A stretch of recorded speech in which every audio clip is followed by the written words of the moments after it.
रोजाना सबसे पहले ये रिश्ता क्या कहलाता है सीरियल देखने के लिए हमारे चैनल को सब्सक्राइब करें। एपिसोड के स्टार्टिंग में हम देखते हैं अबीरा बोलती है फूफा सा शुक्र मनाइए। तानिया आराम से इज्जत से डिवोर्स ले रही है। दादीसा बोलती है वरना।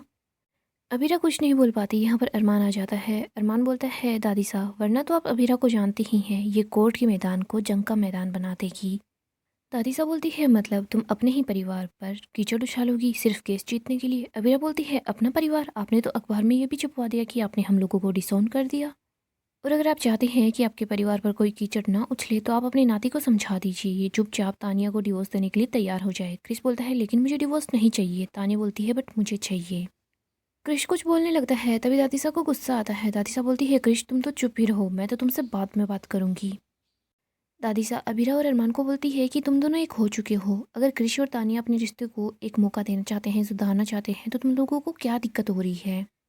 अबीरा बोलती है अच्छा दादीसा, क्रिस अपने रिश्ते को सुधारना चाहता है। एक्स्ट्रा मैरिटल अफेयर करके इन लोगों का रिश्ता कब का ख़त्म हो चुका है।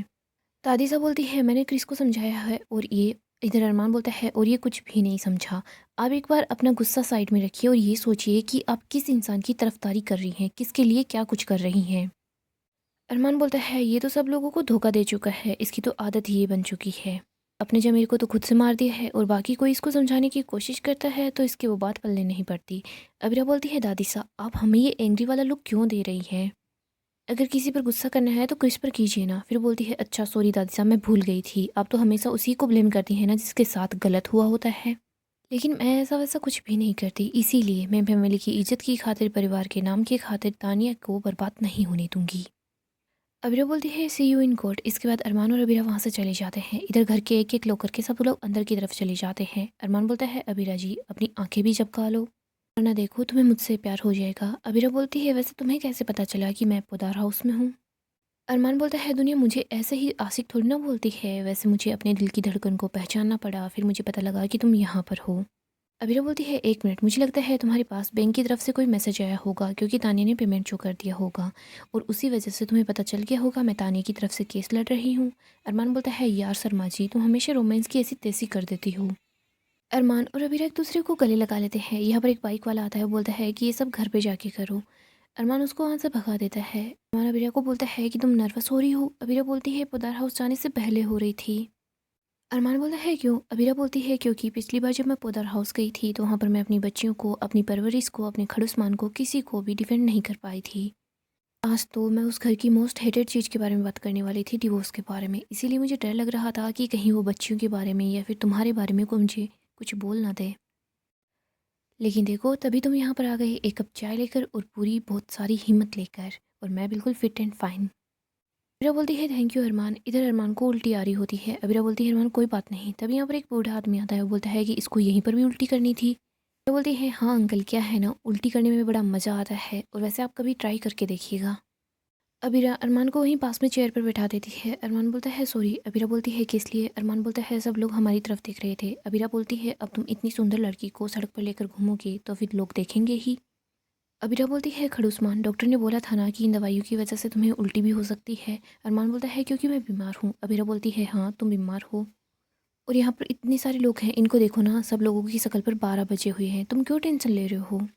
अबीरा टिशू से अरमान के कपड़े भी साफ कर रही होती है। अरमान बस अबीरा को ही देख रहा होता है। अबीरा बोलती है क्या हुआ, तुम मुझे ऐसे क्यों देख रहे हो। अरमान बोलता है शायद मैंने पिछले जन्म में कोई पुण्य किए होंगे जो मुझे तुम जैसी पार्टनर मिली है। आगे हम पोदर हाउस का सीन देखते हैं। यहाँ पर काजल काफ़ी ज़्यादा गुस्से में होती है। वो तो क्रिश पर गुस्सा करती है और बोलती है कि बेवकूफ़ लड़की, तूने ये क्या कर दिया, क्या मैंने तुझे यही संस्कार दिए हैं। दादी सा बोलती है क्रिश अभी के अभी अपना फ़ोन निकालो। क्रिश बोलता है क्या। दादी सा बोलती है मैंने बोला है फ़ोन निकालो। संजय भी बोलता है क्रिश अपना फ़ोन निकाले। दादी सा बोलती है अभी के अभी उस लड़की के पास कॉल करो और उसको बोलो कि तुम कभी भी उससे नहीं मिलोगे। क्रिश बोलता है कौन सी लड़की। क्रिश बोलता है नानी साथ आने को बस गलतफहमी हुई है। दादी सा बोलती है कि मुझे पता है क्या हुआ है क्या नहीं हुआ है। अभी के अभी उस लड़की के पास कॉल करो और कॉल स्पीकर पर रखो। क्रिश उस लड़की के पास कॉल करता है। वो लड़की बोलती है कि क्रिश क्या हुआ, तुम्हें मेरी इतनी जल्दी याद आ गई। कल रात को ही तो हम लोग मिले थे और वैसे भी आज भी हम मिलने वाले हैं, क्या हुआ कुछ तो बोलो। क्रिश बोलता है आज के बाद हम कभी भी नहीं मिलेंगे और तुम मुझे कांटेक्ट करने की कोशिश भी मत करना, बाय। क्रिश कॉल कट कर देता है। इधर तानिया जा रही होती है। दादी सा उसको रोकती है, बोलती है कि अभी तक मेरी बात ख़त्म नहीं हुई। तानिया बोलती है लेकिन नानी सा ये रिश्ता कब का ख़त्म हो चुका है। क्रिश तानिया के पास आता है, उसको रोकता है। कृष बोलता है तानिया वो सिर्फ एक टाइम पास थी। तानिया बोलती है अच्छा तो फिर मैं रो क्यों रही हूँ? मुझे तो खुश होना चाहिए, आखिरकार मेरा पति मेरे पास लौट कर आ रहा है, मेरी इतनी अच्छी किस्मत जो है। तानिया सबको बोलती है कि आप लोग चाहते हो ना हम दोनों साथ रहें, ठीक है तो फिर हम दोनों साथ रहेंगे, लेकिन इससे पहले मैं भी किसी बाहर वाले इंसान के साथ अफेयर करूँगी। कृष कोई भी फीलिंग्स नहीं होगी, बस ऐसे ही टाइम पास होगा, चलेगा ना सब लोगों को? तानिया बोलती है ये कहना बहुत आसान है कि अपनी शादी पर ध्यान दो, एडजस्ट कर लो, लेकिन आप लोग मुझे किस इंसान के साथ एडजस्ट करने को बोल रहे हैं? इसके एक अफेयर का तो हम लोगों को पता है, क्या पता इसका और भी अफेयर चल रहा होगा या पहले किसी और लड़की के साथ अफेयर होगा। इसने मेरा और इस रिश्ते का बस मजाक बना कर रख दिया है, ये हर बार मुझे हर्ट करता है। अपनी सेल्फ रिस्पेक्ट के साथ इस घर से चली जाने दीजिए। तानिया अपने रूम की तरफ चली जाती है। संजय उसको रोकने की कोशिश करता है पर तानिया किसी की नहीं सुनती। संजय क्रिस के पास आता है, उसको बोलता है तो चिंता मत कर, तानिया तुझे तलाक नहीं देगी। इधर काजल बोलती है क्रिस, जैसे ही क्रिस काजल की तरफ देखता है तो काजल को गुस्सा आता है, वो उसको जोरदार थप्पड़ लगा देती है। आगे हम अमीरा को देखते हैं जो हिसाब किताब कर रही होती है। वो सोचती है कि चाहे कुछ भी हो जाए लेकिन मैं अरमान की सेविंग्स को हाथ भी नहीं लगाऊंगी। वो पैसे सिर्फ अरमान की हैं, वो पैसे अरमान की सर्जरी में कमाएंगे, मैं उनको खर्च नहीं कर सकती। माहिरा देखती है कि अबीरा परेशान है। इसके बाद माहिरा मुक्ति के पास आ जाती है। वो बोलती है कि मम्मा कितनी ज़्यादा स्ट्रेस्ड है, अभी तो हमारी स्कूल की फ़ीस जमा करवानी है, बाद में एक्टिविटी की फ़ीस भी होगी, कितना सारा खर्चा हो जाएगा। अगर हमारी फ़ीस की वजह से, हमारे खर्चे की वजह से पापा का इलाज नहीं हो पाएगा ना तो मैं तो गिल्ट में ही दब जाऊंगी। मुक्ति बोलती है कि तू कुछ शुभ शुभ भी बोल ले। मुक्ति बोलती है प्लीज़ तू रो मत। माहिरा बोलती है तू सही बोल रही है। माहिरा बोलती है मैं जो बोल रही हूँ बस वही वही करना होगा। मुक्ति बोलती है हाँ मैं पीछे नहीं हटूंगी। मुक्ति तभी दो बच्चों को स्कूल से आते हुए देखती है। मुक्ति अब माहिरा को बोलती है कि देख उन लोगों को देख, हमारी हालत भी ऐसी ही हो जाएगी, तो मुझे बता दे तू ऐसे सस्ते से स्कूल में जा पाएगी? इधर अबीरा पैसे गिन रही होती है, तभी वो बोलती है नो। माहिरा और मुक्ति अबीरा की तरफ देखती है। अबीरा बोलती है अरे कुछ नहीं, बस गिनती में थोड़ी सी मिस्टेक हो गई थी, मैं फिर से गिनूंगी। माहिरा मुक्ति को बोलती है कि मैं पापा के लिए कुछ भी कर सकती हूँ।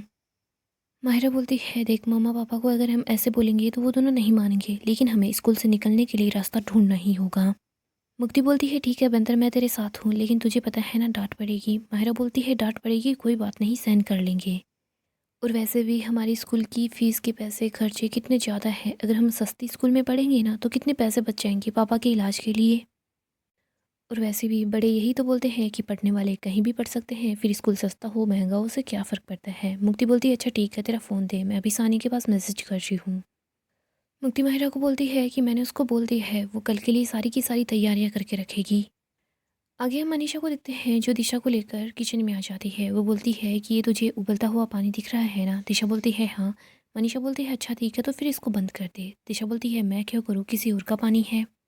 मनीषा बोलती है यही तो बात है, तानिया और क्रिस का मैटर था, तुझे बीच में पड़ने की क्या ही जरूरत थी दिशा। मैंने तुझे मना किया था कि सच मत बताना, लेकिन देख तूने क्या किया, अब तानिया डिवोर्स मांग रही है। दिशा बोलती है वो ठीक कर रही है। मनीषा बोलती है दिशा धीरे बोल, और मैंने वैसे भी तुझे समझा दिया था कि तानिया को कुछ भी मत बोलना। दिशा बोलती है लेकिन मम्मा क्रिश भैया भाभी को धोखा दे रहे थे, वो सुधरने का नाम ही नहीं ले रहे थे। मनीषा बोलती है तूने तानिया को सारा सच बता दिया, अब अभीरा तानिया का केस लड़ रही है, तूने डायरेक्टली इनडायरेक्टली अरमान को भी इन सब चीज़ों में इन्वॉल्व कर लिया है, और अरमान ने तो तुझ पर हाथ उठाया था ना, तूने ये भी इल्ज़ाम उस पर लगाया है। दिशा तू तो घर को जोड़ने वाली बहू बनना चाहती थी ना, लेकिन देख दिशा तू तो घर को तोड़ रही है। मनीषा बोलती है हमारे घर में 3 बहुएं थी, अबीरा तो घर छोड़कर पहले से जा चुकी है, तानिया डिवोर्स के बाद चली जाएगी। हमारा घर टूट रहा है दिशा, आई विश तूने तानिया और क्रिस के मैटर में कुछ भी ना बोला होता।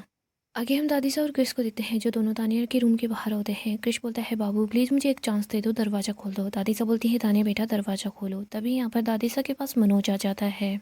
मनोज बोलता है मासा मुझे आपसे बात करनी है। दादीसा बोलती है अब क्या बात करनी है। मनोज बताता है कि माहिरा और मुक्ति के स्कूल वालों ने आपको इन्वाइट किया है कल करियर डे पर। प्लीज़ मासा आप मना कर दो, घर में क्या कुछ चल रहा है। दादीसा बोलती है कुछ भी नहीं, लेकिन मैं वहाँ ज़रूर जाऊँगी। मनोज बोलता है आप मेरी राय पूछे तो वहाँ पर मत जाइए। दादीसा बोलती है लेकिन मैंने तुम्हारी राय नहीं पूछी है। मनोज बोलता है लेकिन आप अबीरा से नाराज़ है, आप वहाँ पर क्यों जा रही हैं। दादीसा बोलती है अपनी पड़पोतियों से मिलने के लिए। मनोज पिछली बार जब वो लोग घर आई थी तो मैंने उन लोगों को इतना डांटा था, मैं आपे में नहीं थी, लेकिन गुनहगार वो नहीं है। इस बार मैं गेहूं के साथ घुन को नहीं पिसने दूंगी। मुझे पूरी उम्मीद है मैं उन दोनों से बात करूंगी तो शायद हो सकता है कि वो अरमान से बात करे, उसको समझा पाए। मुझे उम्मीद है कि हमारा घर फिर से एक हो जाएगा, मैं वहाँ पर जरूर जाऊंगी। मनोज बोलता है ठीक है मासा, जैसा आपको ठीक लगे। अगली सुबह हम देखते हैं दादी साहब और संजय दोनों माहिरा और मुक्ति के स्कूल पहुंच जाते हैं। यहाँ पर सारे स्टूडेंट होते हैं। दादी साहब दिखते हैं कि माहिरा और मुक्ति यहाँ नहीं है। आगे हम माहिरा और मुक्ति को देखते हैं, वो दोनों बात करती है कि चीफ गेस्ट भी आ गए हैं, ये सानिया अब तक कहाँ रह गई है, अभी आई क्यों नहीं। तभी यहाँ पर सानिया आ जाती है, बोलती है कि मैंने सब कुछ सेव तो कर दिया है, लेकिन माहिरा और मुक्ति उसकी पूरी बात नहीं सुनती, वो वहाँ से चली जाती है। इधर सानिया सोच रही होती है कि कोई गड़बड़ ना हो जाए। इधर हम देखते हैं दादी सा स्टेज पर होती है, उनको बोला जाता है कि आप स्टूडेंट्स को 2 शब्द बोलिए और इनको थोड़ा बहुत मोटिवेट कीजिए। दादी सा स्टेज पर आ जाती है। इधर हम देखते हैं जैसे ही माहिरा और मुक्ति वहाँ आती है तो वो देखती है कि यहाँ तो दादी सा है। ईसा बोलती है एक कामयाबी की नींव होता है परिवार। कामयाबी की वजह से लोगों को बहुत जख्म मिलते हैं, बाहर के लोग बहुत जख्म देते हैं, लेकिन परिवार हमेशा साथ होता है। माहिरा मुक्ति दादी सा की बात सुन रही होती है। माहिरा को याद आता है कि दादिसा ने कैसे अरमान को डिसऑन कर दिया था। उसके बाद वो लोग घर गई थी तो फिर दादिसा ने अबीरा को क्या कुछ नहीं बोला। माहिरा मुक्ति को बोलती है कि ब्रो तू उसको प्ले कर। मुक्ति बोलती है बंदर तू श्योर तो है ना। माहिरा बोलती है ब्रो ये हम सब कुछ जो भी कर रहे हैं वो पापा के लिए कर रहे हैं, अब हम पीछे नहीं हटेंगे। मुक्ति वीडियो प्ले कर देती है। इधर हम देखते हैं सानिया माहिरा और मुक्ति के पास आ जाती है। सानिया बताती है कि मैंने तुम दोनों के कहने पर चीफ गेस्ट का फ़नी वीडियो तो बना दिया है, लेकिन तुम लोगों को पता है क्या चीफ गेस्ट कौन है? तुम्हारी बिग दादी। यहाँ पर जो भी स्टूडेंट होते हैं वो वीडियो को देखकर हंसने लग जाते हैं। इधर हम देखते हैं सानिया बोलती है यार मैंने वीडियो बनाने के बाद रियलाइज़ किया कि ये तुम दोनों की बिग दादी है। मुक्ति बोलती है बंदर इसको बंद कर दे। माहिरा बोलती है बिल्कुल भी नहीं। इधर हम देखते हैं मैम बोलती है ये वीडियो किसने चलाया है। तभी एक लड़की बोलती है कि रिमोट कंट्रोल तो माहिरा और मुक्ति के पास है। टीचर वीडियो ऑफ करने के लिए बोलती है। इधर मुक्ति कोशिश करती है वो वीडियो को बंद कर दे, लेकिन वो बंद नहीं हो रहा होता। इधर जो भी पेरेंट्स होते हैं वो बात करने लग जाते हैं कि ये तो कावेरी जी की पोतियाँ ही है। कावेरी जी अभी परिवार के बारे में ज्ञान दे रही थी, कुछ अपनी पोतियों को भी सिखा देती। इधर टीचर बोलती है कि तुमने हमारे चीफ गेस्ट की इंसल्ट की है, तुम दोनों को रेस्टिकेट किया जाता है। संजय बोलता है कि तुम दोनों को मासा ने थोड़ा सा डांट क्या दिया, तुम लोग ये सब कुछ करोगी। संजय बोलता है तुम लोग मासा से माफ़ी मांगो। प्रिंसिपल बोलती है कि सॉरी कावेरी मैम, हमें नहीं पता था कि ये दोनों आपकी बच्चियाँ हैं। दादी साहब प्रिंसिपल को बोलती है इन दोनों के बजाय यहाँ पर कोई और बच्चे होते तो आप उनके साथ क्या करती? उनको स्कूल से निकाल देती ना। तो फिर ठीक है, इन दोनों को भी स्कूल से निकाल दीजिए। सो गाइस डेली अपडेट के लिए आप हमारे चैनल को सब्सक्राइब करें, साथ ही साथ वीडियो को लाइक भी कर दें। गाइस नेक्स्ट एपिसोड काफ़ी ही ज़्यादा इंटरेस्टिंग होने वाला है। नेक्स्ट एपिसोड में हम देखेंगे माहिरा मुक्ति घर आती है, वो अबीरा को बताती है कि उन दोनों को स्कूल से निकाल दिया गया है। अबीरा माहिरा और मुक्ति को बोलती है कि तुम दोनों को ऐसे स्कूल से कैसे निकाल सकते हैं, तुम दोनों ने क्या किया। माहिरा और मुक्ति बता देती है कि हमने एक छोटा सा फनी वीडियो बनाया था। यहाँ पर हम देखते हैं माहिरा और मुक्ति ये भी बता देती है कि हमें पता है पापा बीमार है और पापा के इलाज के लिए पैसे चाहिए मम्मा, हम लोग उतनी महंगी स्कूल में नहीं जा सकते। यहीं पर अबीरा के पास डॉक्टर का कॉल आता है, जिसकी वजह से अबीरा परेशान हो जाती है। वो बोलती है जी डॉक्टर साहब। डॉक्टर बताता है कि आपको अभी के अभी हॉस्पिटल आना होगा। अबीरा अरमान माहिरा मुक्ति सब लोग हॉस्पिटल आ जाते हैं। यहाँ पर अबीरा बोलती है डॉक्टर साहब आपने इतनी जल्दबाजी में हम लोगों को यहाँ पर बुलाया, सब कुछ ठीक तो है ना, सर्जरी की ज़रूरत तो नहीं? अभी सर्जरी करनी होगी क्या? अबीरा यही बातें लेकर परेशान हो रही होती है। डॉक्टर बोलता है कि अबीरा जी रिलैक्स हो जाइए, आप बिल्कुल फिक्र मत कीजिए, अरमान की कंडीशन में काफ़ी ज़्यादा सुधार आया है। अगर मिस्टर पोद्दार आप ऐसे ही रेस्ट करते रहोगे, अपना ख्याल रखोगे ना, तो आपकी जो हालत है वो जल्दी ही सुधर जाएगी और सर्जरी की ज़रूरत नहीं पड़ेगी। सो दोस्तों नेक्स्ट एपिसोड काफ़ी इंटरेस्टिंग होगा। अपडेट के लिए हमारे चैनल को सब्सक्राइब करें, साथ ही साथ वीडियो को लाइक भी कर दें।